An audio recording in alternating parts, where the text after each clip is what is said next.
Hello and welcome once again to the MyGuru online GRE classroom. My name is Stefan and I am the director for online instruction at MyGuru. Today we're going to take a look at a sample GRE quantitative comparison and evaluate how by just imagining the outcomes of the geometry that's provided, you could potentially compare the quantities without fully calculating. So to start, we're always going to begin by writing out the question number and the quantities on our scratch pad. So we're going to do that here, even though they're listed up above.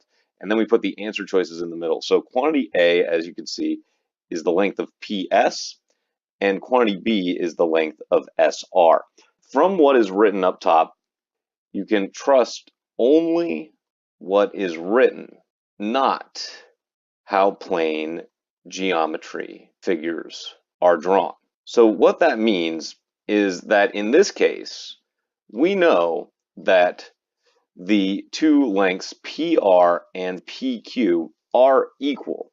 So because it says that, we know that this length here is equal to this length here, and that means the entirety of PR, not just SR. And we can even change the color to illustrate that. So we know that these, what are now going to be two teal lines, are going to be equal to each other.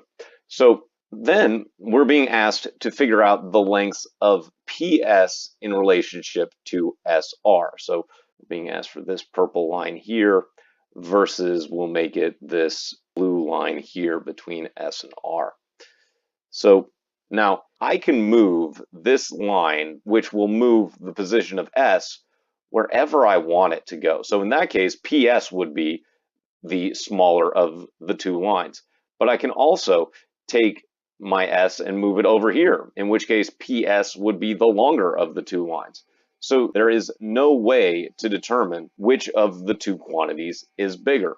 What you'll want to do when you encounter these types of geometric situations is consider methods for skewing the figure that change the outcome between the quantities, but they do not violate the written restrictions.